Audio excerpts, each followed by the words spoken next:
안녕하세요. 와류기 공부 27강 시작하도록 하겠습니다. 완전연소라 하면 물이 나온다, 이런 이야기를 많이 하고 있습니다.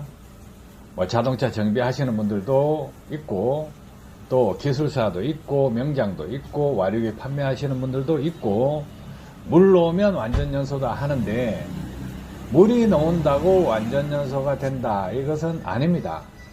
기온이 내려갔거나 또는 공기 중에 습도가 많은 날, 이럴 때는 배기구에서 수증기가 나옵니다. 그러면 일반적인 운전자들이 출퇴근 거리가 짧을 경우에 엔진에서 나오는 따뜻한 열, 그리고 외기 온도가 차가울 때 냉각으로 인해서 경계청, 따뜻한 공기와 차가운 공기가 부딪히는 그 경계청, 그 온도 차이가 있을 때 결로가 발생하게 됩니다. 수증기가 이슬이 맺히고 그 이슬이 물방울 하나 둘씩 모여서 배기관 안을 타고 머플러 안에 고이게 되면 그것이 물이 됩니다. 고속주행을 하면서 붕 밟았을 때는 그 배기관에 쌓여있던 물이 빠져나오지만은 시내주행을 하면서 낮은 RPM으로 살살 타고 다니는 차들은 머플러 안에 물이 고여 있는데 그것을 한번 푹 밟으면 물이 나오게 되어 있습니다. LPG차, 가솔린차, 경유차, 여기에서 경유차는 물이 안 나온다, 그런 착각을 하지 마시기 바랍니다. 온도 차이가 있고 또 습도가 많은 날은 배기구에 보면 수증기가 많이 나옵니다. 운전을 하시는 분 아무 생각 없이 다니지 마시고 운행 중에 새벽 아니면 날씨가 차가운 날, 습도가 많은 날, 이런 날 앞차를 보세요. 그러면 휘발유차, 디젤차, LPG차, 배기구에서 수증기가 발생하는 차량 제법 있습니다. 그러면 장거리를 주행했다 하면 배기구에서 물이 나오는 현상, 수증기가 발생하는 현상이 좀 적습니다. 그렇지만 외기 온도가 낮다, 습도가 높다 이랬을 때는 배기구에 수증기가 대체적으로 나옵니다. 수증기 나오는 것을 가지고 물 나오면 완전연소다, 이런 생각을 하지 마세요. 전국의 시내버스 대다수 차량, 전기버스 이전에는 CNG 차량입니다.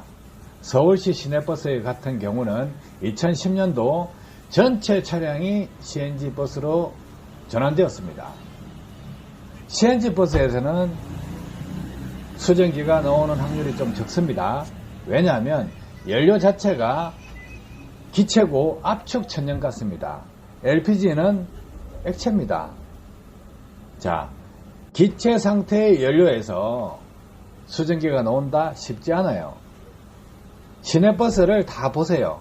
출퇴근하실 때 시내버스에서 배기구에서 수증기가 나온다? 별로 없을 거예요. 그런데 디젤 차량에서는 수증기 나오는 차량 많습니다. 외부 온도 차이가 있죠. 물요? 물 나오는 거 이렇게 생각하세요. 여름철에 에어컨을 켜죠. 에어컨을 켜면 엔진 눈 밑에서 물방울이 계속 떨어지죠. 왜 떨어지겠습니까? 완전연소입니까? 완전연소가 아니에요. 냉면은 찼고 바깥 공기는 덥습니다. 따뜻해요. 그러면 그 경계층의 온도 차이가 심하죠. 그러면 결로가 생길 거 아니에요? 그 결로 생긴 것이 바닥으로 떨어집니다. 물방울로 형성돼서 떨어지는 것인데, 수증기가 뭉쳐지면 이슬이 되고 그 이슬이 뭉쳐지면 물이 됩니다.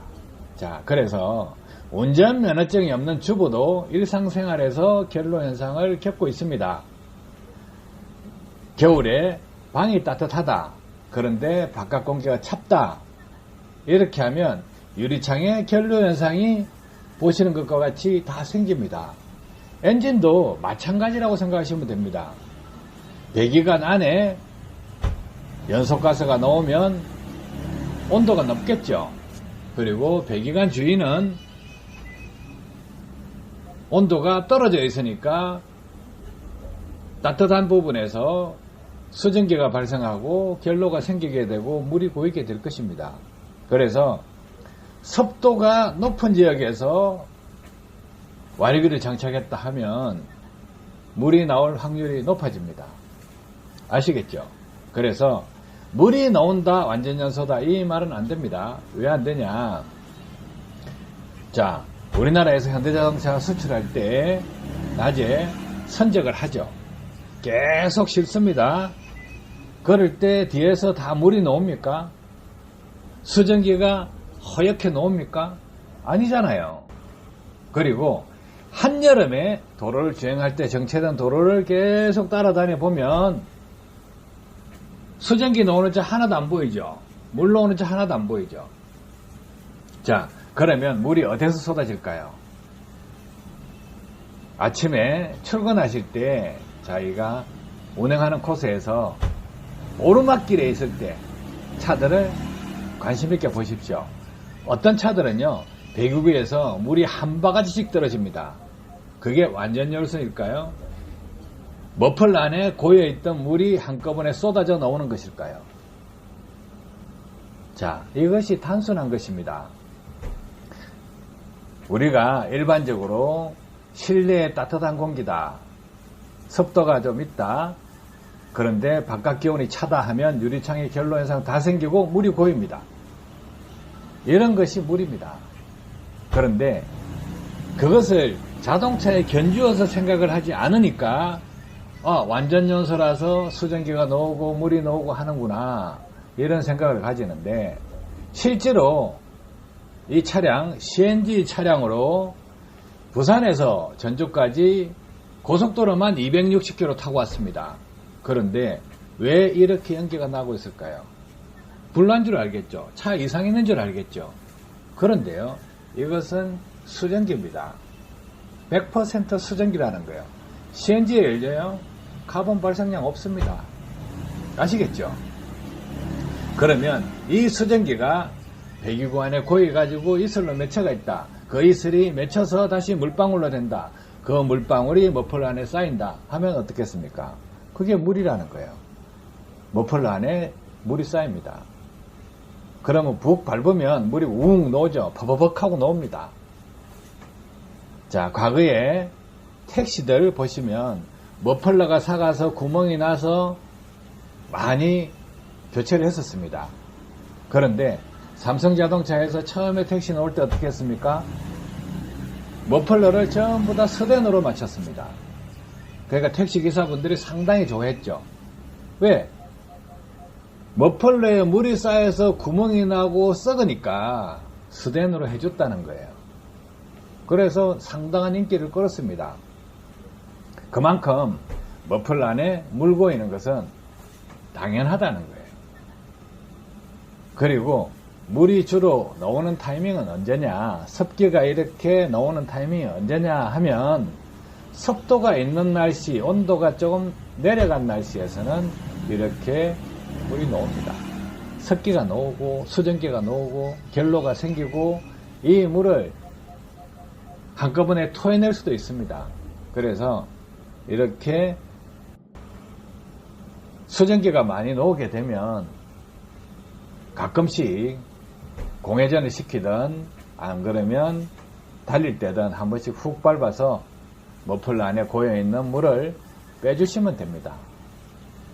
이게 물이 많이 고여 있으면 차가 잘 안 나갑니다. 퍽퍽퍽퍽 이렇게 합니다. 배기구에서. 그랬을 때 차 세워놓고 공회전 시켜놓고 한번 푹 밟아보세요. 리미트 걸리더라도 뭐 성용차에 한 5,000rpm까지 올라갑니다. 그래서 푹 밟아주면 배기구로 물이 싹 빠집니다. 그러면 막힌 게 시원하게 뚫힌 느낌을 준다는 거죠. 그래서 이제부터라도 배기구에서 물 나온다, 완전 연소다, 이렇게 주장하는 분이 있다 그러면 결로 현상도 모르는구나.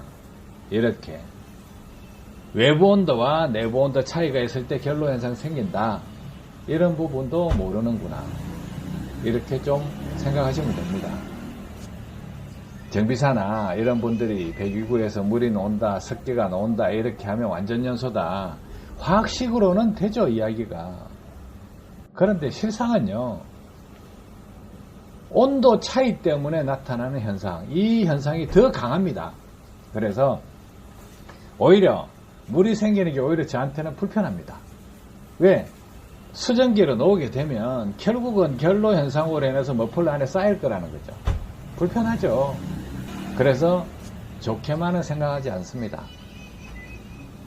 해서 완전 연소라고 주장하시는 분이 있다면 그것은 결로 현상과 완전 연소 이 부분을 구분하셔서 설명을 해달라고 하시기 바랍니다.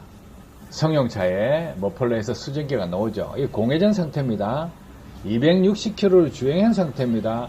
시속 90에서 110km를 달리면서 온 상태에서 주차하고 바로 찍었습니다.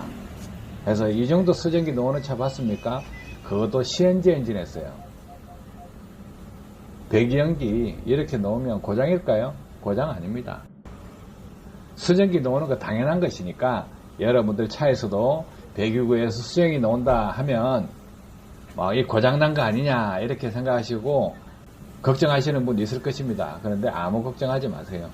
수증기가 나오면 그렇구나 하고 나중에 운행 중에 차가 좀 잘 안 나가고 끈끈하다 하면 차 세워놓고 공회전 상태에서 RPM을 4,000, 5,000 RPM 붕붕 밟아서 물을 빼주시면 됩니다. 아시겠죠? 도움 되셨길 바랍니다. 감사합니다.